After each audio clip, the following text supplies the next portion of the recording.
The notification flashed across my phone at 5:16 a.m. while I was sitting alone in my apartment, cross-checking shipping schedules and fuel cost projections for the next quarter. Instagram had tagged me in one of Emily's latest relatable big sister posts. It was a photo she'd taken the previous Sunday evening on the platform at Redfern Station in Sydney. I was standing near the edge of the yellow line in my worn navy coat and flat shoes, hair pulled back, work bag slung across one shoulder, watching for the next train home. She'd chosen the one moment I leaned my weight onto one leg, shoulders slightly slumped, eyes half closed against the bright platform lights. I looked like any other exhausted commuter heading back to a modest apartment after a long day of regular work. The caption did the rest. Some people stay on the same train their whole lives.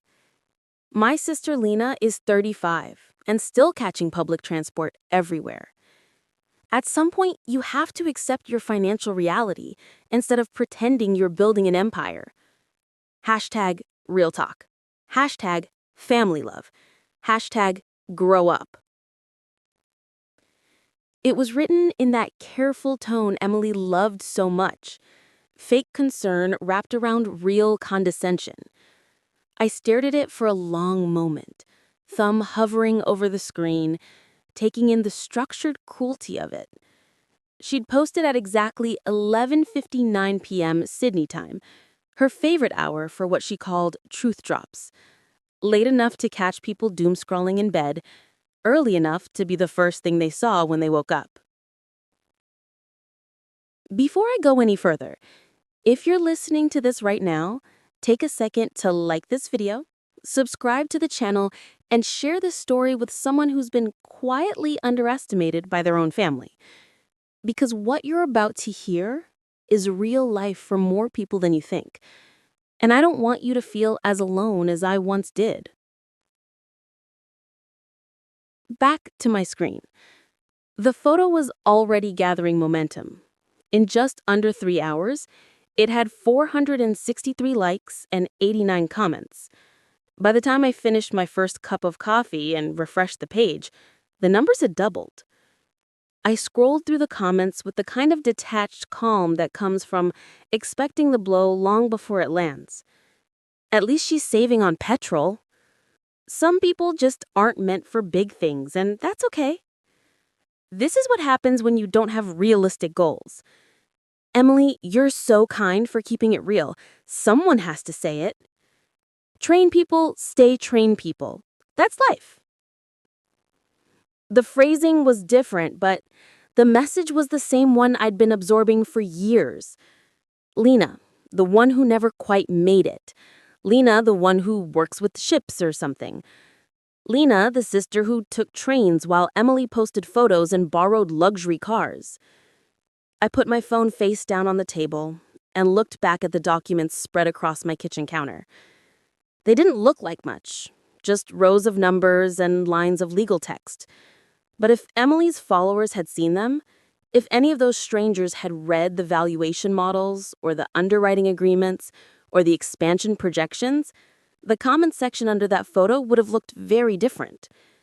Harbor Lift Logistics started 8 years ago with one leased barge and a handful of harbor contracts along the New South Wales coast.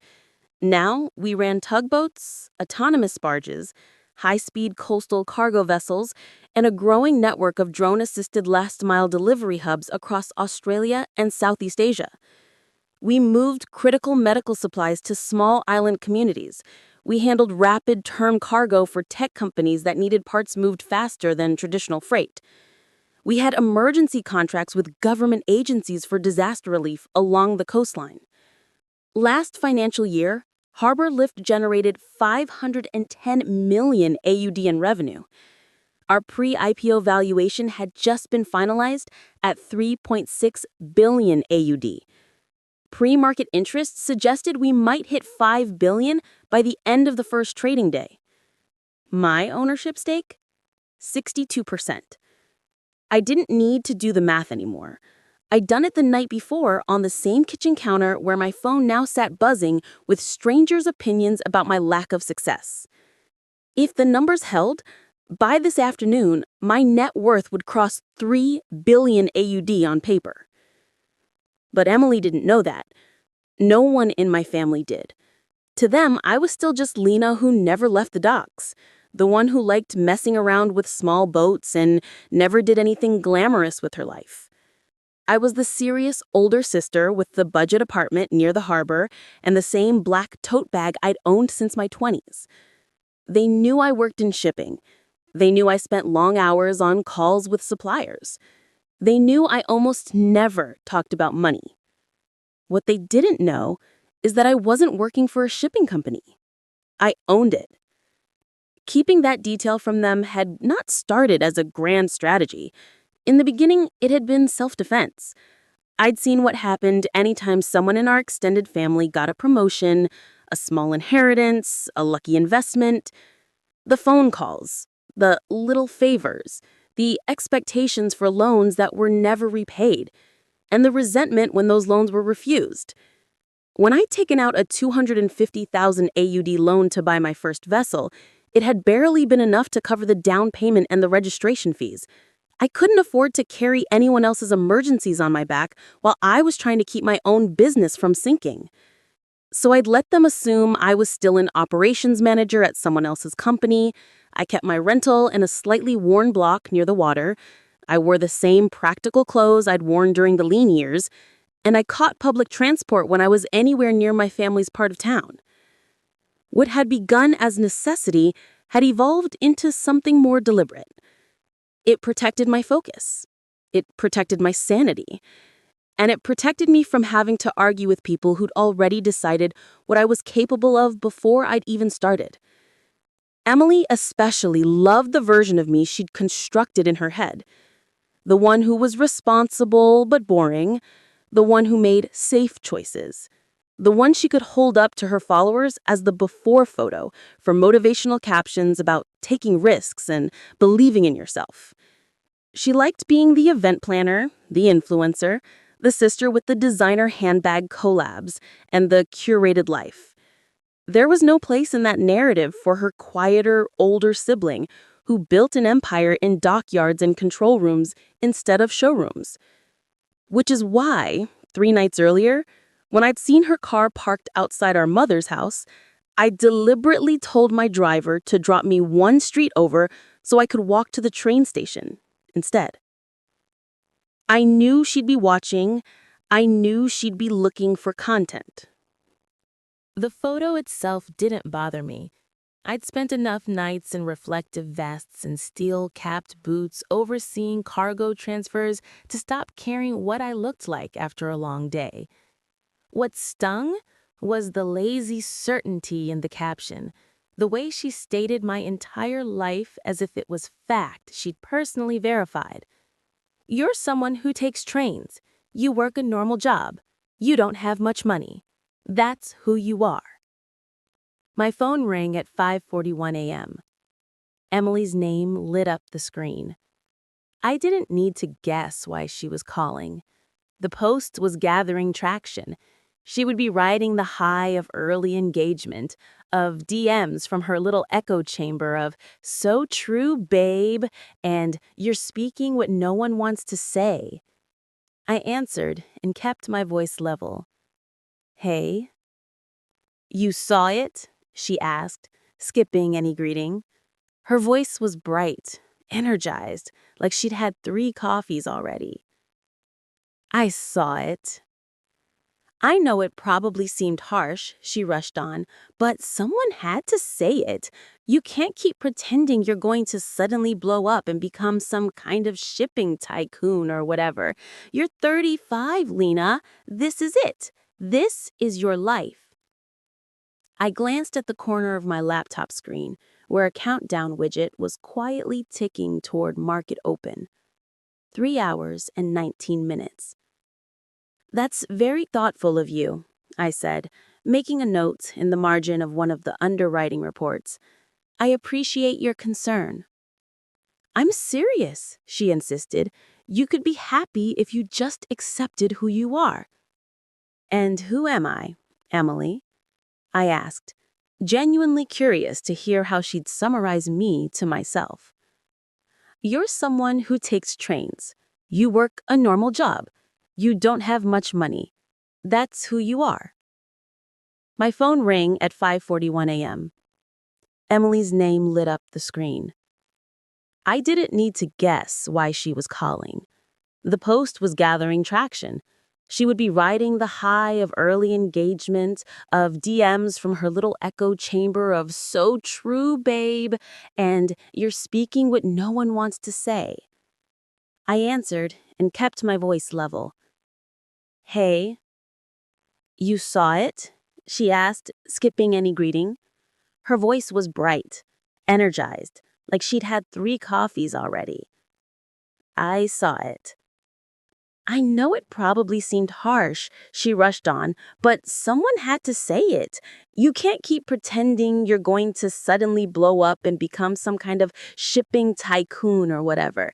You're 35, Lena. This is it. This is your life." I glanced at the corner of my laptop screen, where a countdown widget was quietly ticking toward market open. 3 hours and 19 minutes. "That's very thoughtful of you," I said, making a note in the margin of one of the underwriting reports. "I appreciate your concern."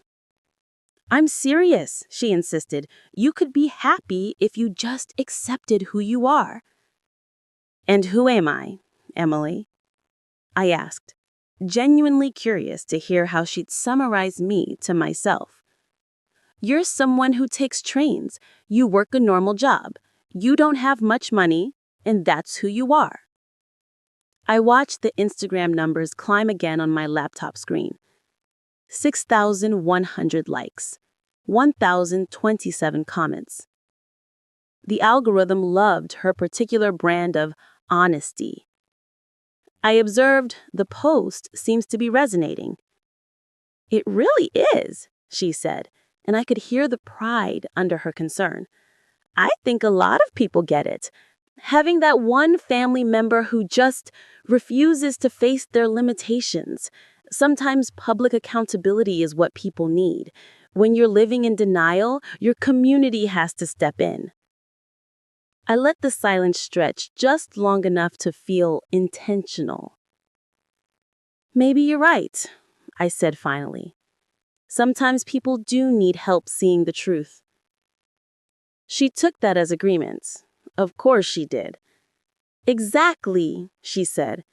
"I'm just trying to help you find peace with your reality. I don't want you to waste another 10 years chasing impossible dreams." When we hung up, I didn't slam the phone down or pace or rehearse imaginary comebacks in my head. I just put the phone beside my laptop, finished my coffee, and opened the email from McCary Capital, confirming the final media schedule for the morning. They'd slotted in 9:45 a.m. ASX listing announcement. 10:10 a.m. Live segments with ABC News. 11 a.m. Feature on the quiet founder behind Australia's newest logistics giant. 1:30 p.m. Panel with the Global Business Channel about sustainable coastal freight.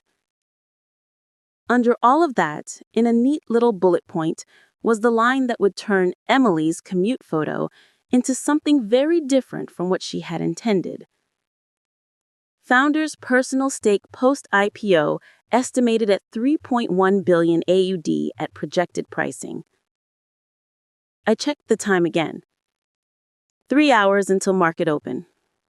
A few more hours until Emily's followers realized the train person they were laughing at could buy the whole rail company twice over and still have enough left to fund 3 more startups. I closed my eyes for a moment and took a long, steady breath. I hadn't planned it this way, not exactly, but I'd known something like this was coming. The posts had been getting bolder, the digs sharper, the assumptions deeper. If the universe wanted to line up my sister's public humiliation of my small life with the day that life was exposed as something completely different, well, all I had to do was show up and tell the truth when the microphones were finally pointed in my direction. And later, when the lights were off and the cameras gone, figure out what kind of sister I wanted to be to someone who had built her whole identity on the belief that I would never become anything at all. The harbor looked different from the back seat of the car that morning. The water was the same dark silver under the early light.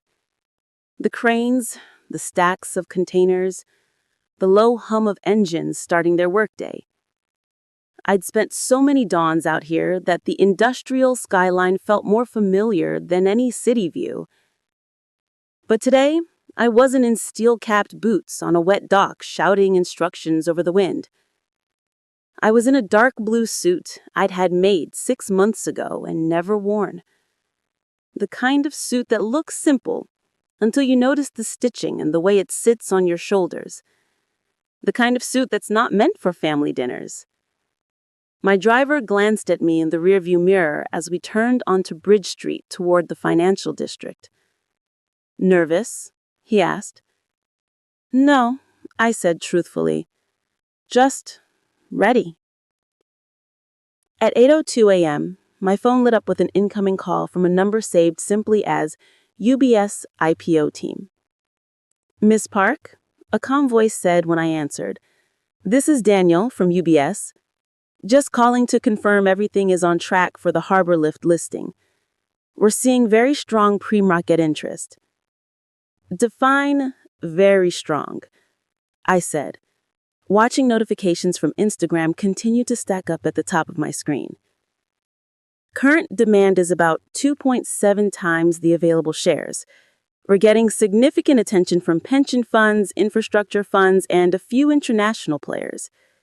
If the books stay like this, you're going to have a very strong open." "Good," I said. "Media schedule still the same?" "Yes. ASX announcement at 9:45, first TV hit at 10:10, then the long-form interviews. Also, Forbes Asia confirmed their profile is going live at 9:40 our time. They're running with the Harbor Ghost angle." I almost laughed. Still hate that name, but I suppose it's better than train person. "Excuse me?" he asked, clearly confused. "Nothing," I said. "Everything looks good from my side. I'll be at the ASX in 20 minutes. We hung up and I finally gave in and opened Instagram again. Emily's post had left the small orbit of her usual audience. 27,000 likes, 5,300 comments, hundreds of shares. Family friends had joined in first, people who'd known us since primary school. This hits a nerve. Some people really do need to stop pretending. Wow, I didn't know Lena was still on the train grind. Emily, you're such a good sister for being honest. At least she's doing her best. Not everyone is meant for big moves. Then came the strangers. You're saying what my brother wanted meant. Reminds me of my aunt, always talking about one-day projects that never happen. Some dreams need to die so reality can start.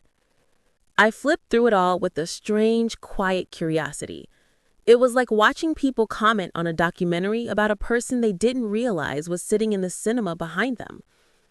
At 8:19 a.m., my mother called. I didn't answer. Not yet. She would be calling about the post. She always tried to mediate, to smooth things over with half-hearted, you know how Emily is, and she doesn't mean anything by it. I wanted the news articles to exist first. I wanted her to see me through someone else's lens before she called again. The car glided to a stop outside the ASX building. Media vans were already clustered nearby, their logos lined up like flags. My assistant, Noor, was waiting just inside the lobby. She'd flown in from our Singapore office the night before and already looked like she'd been awake for hours. "There you are," she said, handing me a folder, even though we both knew I'd memorize what was inside. Quick update. ABC wants to push their interview closer to 10 to catch the initial price jump. Forbes has requested a quote on your low-visibility personal life, and... She hesitated. And what? You have 192 missed calls, 73 from family numbers. Emily has called 19 times and left 12 voice messages in the last hour. Your mother has called 11 times. Extended relatives are sending texts with screenshots of the post and news links. Some of them are awkward. I held out my hand. Let me see. She passed me my phone and I scrolled through the cascade of messages. Uncle Jin, is this true? You're really listing a company today? Why didn't you tell us? Cousin Min, wow, wish I'd known you were doing something this big. Could have invested early, haha. Aunt Sue, I am proud, but also a little hurt. Family should not be last to know. And then below all that, the alerts that made me pause. Forbes Asia. Quiet Harbor Lift founder to join billionaire ranks after ASX debut. Sydney Morning Herald. The woman who turned working ducks into a multi-billion-dollar empire. ABC. From cargo decks to the ASX. The hidden story of Lena Park. Beneath one of the links, a stranger had commented directly under Emily's original post. Wait, is this the same Lena Park that's listing Harbor Lift today? Someone else replied with a screenshot of a headline. Emily, I think you might want to check the news. No reply from my sister under that.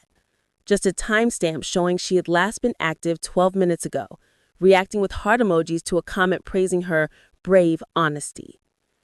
We moved into the green room area where someone powdered my face and adjusted the collar of my suit. I answered a few polite questions from a producer about focus points for the first interview. They wanted the usual. The scrappy origin story. The moment you knew it would work. The female founder in a male-dominated industry angle. The what do you drive now that you're rich question. I gave the same calm, measured answers I practiced with Noor over the past week. Not rehearsed enough to sound fake, just enough to avoid saying anything I'd regret when the clips were replayed 1,000 times. At 9:42 a.m., seconds before the opening ceremony inside the trading hall, my phone buzzed again. Forbes Asia had gone live. The notification preview showed the first line of their headline. She takes the train to her mother's house, but her ships move billions in cargo. I didn't open the article yet. I knew what it would say. We'd spent 3 hours on the interview alone. The reporter had been fascinated by the idea that I still lived in a modest apartment and used public transport when I could clearly afford otherwise. Inside the trading hall, the noise swelled. Cameras flashed. Various suited people shook hands in front of a Harbor Lift logo that our design team had argued over down to the exact shade of blue. A bell rang. Numbers began to move on the screen. Harbor Lift HBLT. Listing price 22.40 AUD. First trade 27.10 AUD. The room erupted. Noor squeezed my arm so tightly I could feel her nails through the fabric. I watched the numbers climb. 27.10, 28.60, 30.20, and felt that strange double sensation again. In one world, this was the moment that defined everything. Years of risk and exhaustion and quiet decisions leading to one line of numbers ticking upward on a public screen. In another world, not far away, people were still scrolling through a photo of me leaning tiredly on a train platform, agreeing with my sister that I'd failed. At 9:49 a.m., my phone buzzed again, and the top of the screen filled with a flood of Instagram tags. People were sharing screenshots of the Forbes article under Emily's original post. Emily, is this your sister? OMG, this did not age well. This has to be the most awkward post on the internet today. Imagine calling a billionaire a failure on Maine. My cousin Hannah had commented directly, Emily, delete this, like now. But the internet never really deletes anything. and the timing was too perfect. The same algorithm that had boosted her real talk was now feeding the twist to twice as many people. As the price hit $31.80, a producer tapped my shoulder. "You're on in 3. I put my phone face down on the table, smoothed an invisible crease out of my suit, and followed her to the interview area. "Lena, first of all, congratulations," the anchor said when the camera started rolling. "Harbor Lift is already one of the strongest logistics IPOs we've seen in recent years. How does it feel to go from loading cargo on the docks to ringing the bell here at the ASX? I smiled. "It feels earned," I said, "and necessary. The work we do isn't glamorous, but it's essential.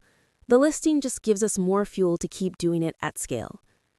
We talked about fuel efficiency, about climate-conscious shipping, about regional supply chains, the usual. Then, inevitably, the question came. One thing readers are fascinated by is how low-key your life is. Forbes called you the harbor ghost because you still live simply and often use public transport. There's even a picture of you on a train platform going around.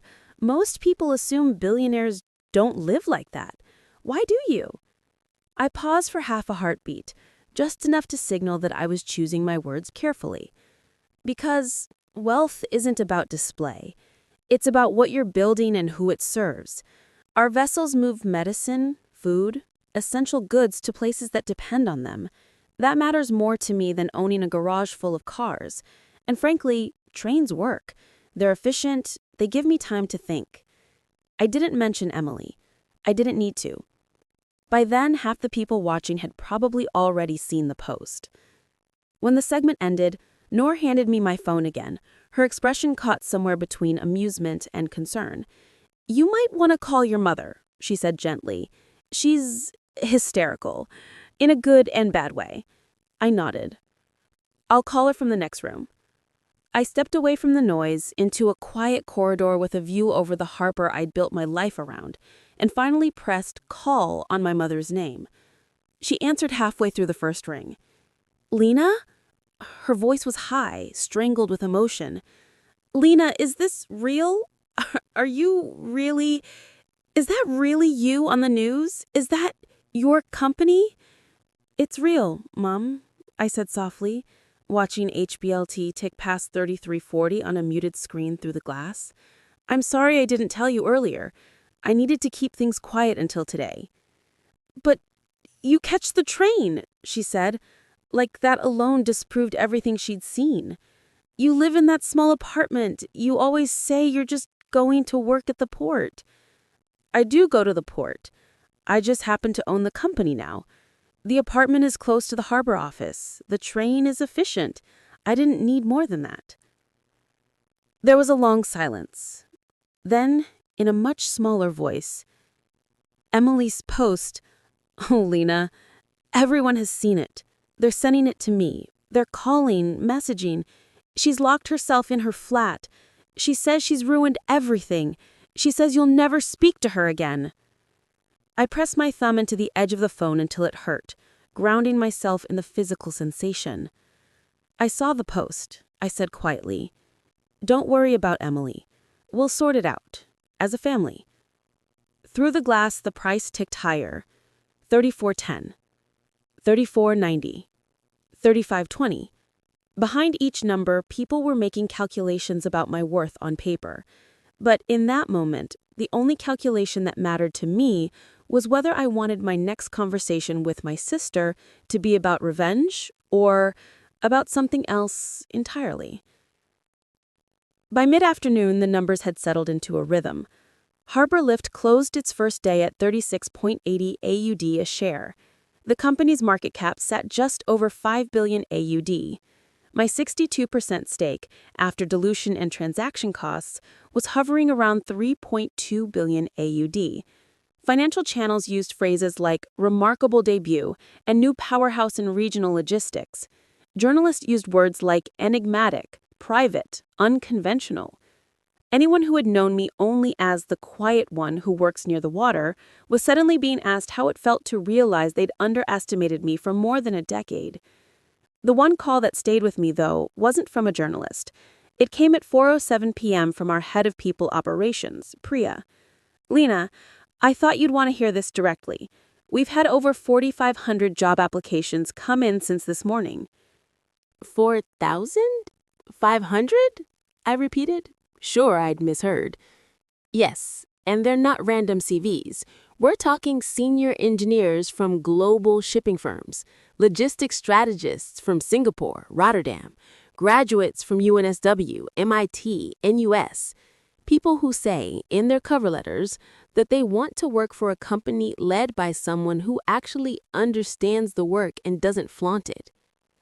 I leaned back against the wall, closing my eyes for a moment.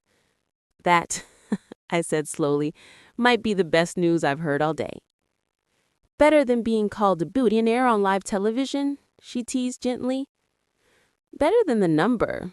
Money lets us grow, but people, the right people, that's how we make sure what we're building lasts.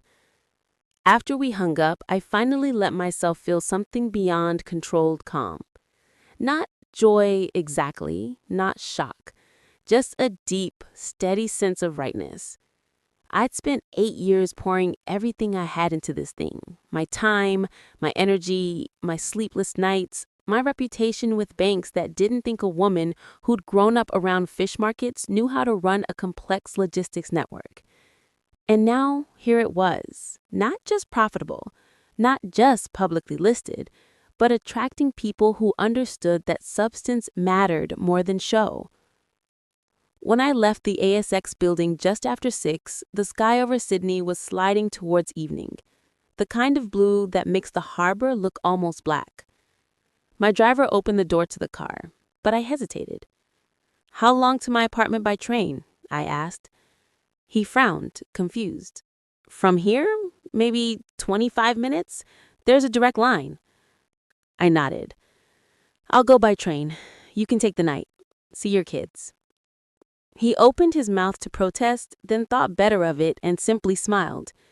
"Congratulations again, Miss Park." The station was busier than it had been in Emily's photo, but the energy was the same.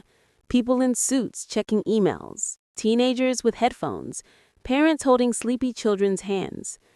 A few people glanced at me with that expression I was starting to recognize, the half-frown of someone trying to work out why they'd seen my face before. But no one said anything. By the time I reached my stop, the sky had darkened and the wind coming off the water had sharpened. There was a car I recognized parked awkwardly near the entrance to my building. Emily's. She was sitting on the concrete steps outside the front door, arms wrapped around a white plastic bag that sagged with takeaway containers. She looked smaller than I remembered. Not physically, just less inflated. Her hair, usually perfect, was pulled back in a messy knot. The makeup from her morning stories had smeared under her eyes in faint shadows. When she saw me, she stood up so quickly the bag nearly tipped. "I brought Thai. They were out of your favorite Chinese place and I panicked and..." She stopped, took a breath, and started again. "I have a lot of things to explain and apologize for." I sat down on the step beside her, the expensive fabric of my suit brushing concrete dust. "Let's eat first, then you can talk." She handed me a container of pad see ew and a pair of chopsticks with hands that were almost shaking. For a while, we just ate. The way we had when we were teenagers after long shifts at the markets. Same plastic containers, same hunched posture over cheap food. Different world. "Are you really," she said eventually, staring at the opposite wall, "are you really worth billions?" "As of market close today, about 3.2, I said, as casually as if I were reciting tomorrow's tide chart. "On paper, anyway. It will go up and down." She let out a short, disbelieving laugh that sounded halfway to a sob. "I posted a picture calling you a failure to 500,000 people. I've never wanted to smash my phone into the ocean more in my life." You called the version of me you thought you knew a failure. The girl on the train platform who never left the safe life, the one that you'd built in your head. I was cruel. And not just today. I've been making those jokes for years. Little digs, stories, captions. I thought I was being honest, or funny, or helpful.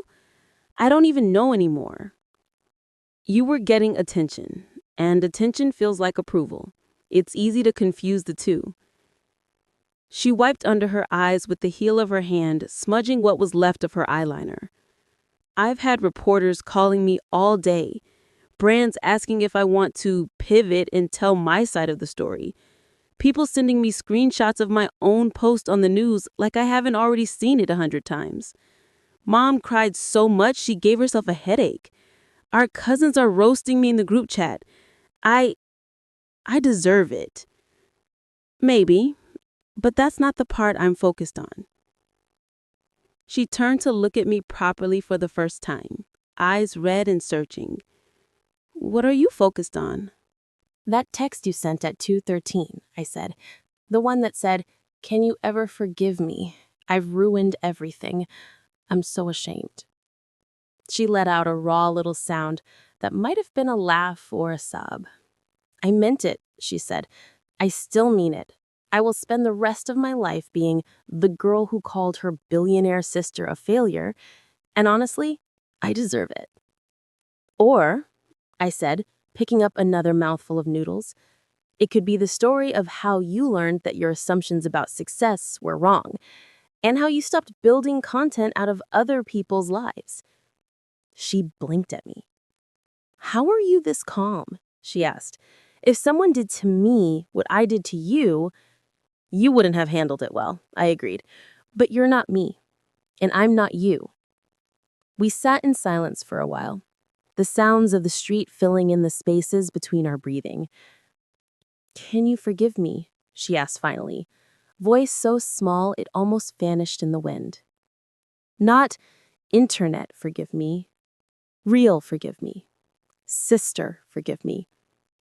I thought about all the years that had led here, the offhand comments at birthday dinners, the captions that turned my life into a moral warning, the countless little ways she'd positioned herself as the successful one, and me as the one who never aimed high enough. And then I thought about the girl sitting beside me now, makeup streaked, shoulders curled inward, hands clenched around an empty plastic container like it was the only thing tethering her to the ground. "You humiliated yourself today," I said softly. "I just happen to be the subject. The internet will move on faster than you think. The people who matter won't define you only by this moment, unless you do." She stared at her hands. "I don't know how to be anything else," she admitted. "My whole career is built on having opinions about other people's lives." "Then maybe it's time to build something different," I said. "Something with you at the center instead of everyone around you." She huffed out a breath that was almost a laugh. "What, like, become a dock worker?" she tried weakly. "Not necessarily," I said, "but we are looking for a head of digital storytelling, someone who understands how to get attention, for better or worse, someone who can talk about the reality of logistics to people who think ships just magically appear where they need to be." She blinked at me. "How are you this calm?" she asked. "If someone did to me what I did to you..." "You wouldn't have handled it well," I agreed. "But you're not me, and I'm not you." We sat in silence for a while, the sounds of the street filling in the spaces between our breathing.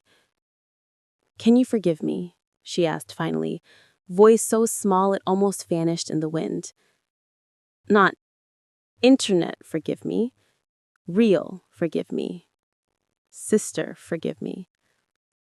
I thought about all the years that had led here, the offhand comments at birthday dinners, the captions that turned my life into a moral warning, the countless little ways she'd positioned herself as the successful one and me as the one who never aimed high enough. And then I thought about the girl sitting beside me now. Makeup streaked, shoulders curled inward, hands clenched around an empty plastic container like it was the only thing tethering her to the ground. "You humiliated yourself today," I said softly. "I just happened to be the subject. The internet will move on faster than you think. The people who matter won't define you only by this moment, unless you do." She stared at her hands. "I don't know how to be anything else," she admitted. "My whole career is built on having opinions about other people's lives." "Then maybe it's time to build something different," I said. "Something with you at the center instead of everyone around you." She huffed out a breath that was almost a laugh. "What, like, become a dock worker?" she tried weakly. "Not necessarily," I said, "but we are looking for a head of digital storytelling. Someone who understands how to get attention, for better or worse. Someone who can talk about the reality of logistics to people who think ships just magically appear where they need to be." She went very still. "Are you offering me a job?" she asked. "I'm offering you a chance. Not because you're my sister, not as a favor, but because beneath all the ego, you're actually very good at getting messages out. You just need better raw material than other people's pain." She swallowed. "What if I mess it up?" she whispered. "You will, at some point. Everyone does. The point is whether you learn faster than you break things." She laughed then, properly, the sound mingling with the distant horn of a vessel somewhere out on the dark water. "You catch trains when you could literally buy the entire rail network," she said, shaking her head. "I probably couldn't, but that's not the point. The trains work. They get me where I need to go. The ships work. They move what needs moving. None of that requires a parade." She leaned her head back against the wall and closed her eyes. "Some people really do stay on the same train their whole lives, except sometimes they're driving the whole network, and everyone else is too busy judging their coat to notice." "Something like that," I said. The next morning, the trains ran on their usual schedule. People tapped on and tapped off, checked their phones, yawned, shifted their bags from one shoulder to the other. Some of them probably saw my face on TV. Most hadn't. It didn't matter. Harbor Lift's vessels moved in and out of port. Containers were loaded, unloaded, redirected. Applications flowed into our HR portal from people who wanted to build something quietly important. And in the midst of all of that, my sister sat at her laptop, drafting the first piece of content she'd ever written that wasn't about someone else's shortcomings. She sent it to me that afternoon. The title read, "What I Learned Calling My Billionaire Sister a Failure." I read it through once, then again, then picked up my phone. "Let's talk about page 2, I said when she answered. "There is a paragraph there that sounds like an excuse. You're stronger than that. Tell the truth or don't tell it at all." "I'm trying," she said. "I know. That's why this might actually work." Success, I'd learned, doesn't always look like glossy offices or luxury cars. Sometimes it looks like steel hulls and quiet docks. Sometimes it looks like trains and takeaway on concrete steps. Sometimes it looks like finally being seen by the people who thought they already knew everything about you. And sometimes it looks like a girl who built an empire on water, still tapping her transport card at the station gate. Not because she has to, but because even when you own billions in ships, there's power in remembering the platforms where everyone once decided you'd never leave.